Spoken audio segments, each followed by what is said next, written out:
everybody, but I just want to echo what Kalinda said and thank you all for coming out. I also know that how important food is to the Cowichan Valley and to the riding.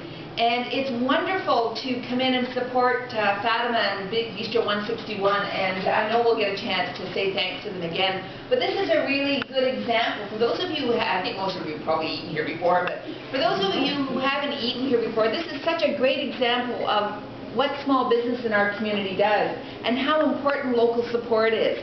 And that is part of, as you well know, what New Democrats stand for. You know, food security locally, supporting our local communities, working with our local communities.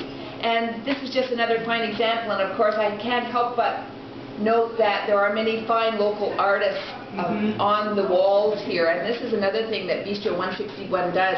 I also just want, I know she probably can't hear me, but Fatima also does a huge amount of work in the community, and I know in the past has hosted the HIV/AIDS dinner, and she has done some fundraising at Christmas time.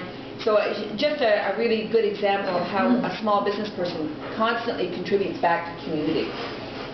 I'm going to close because I know the food is on its way out here, but I just once again want to thank you for your generous support, your time, your money, your love and compassion, and I just want to thank you again for all of that. And we're in this, you know, the 2-week.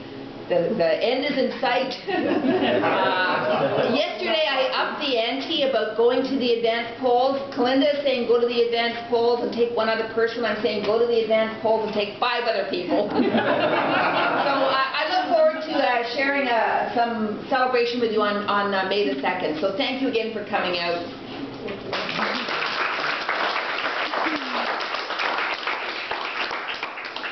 Got to say one final thank you, well, 2 actually.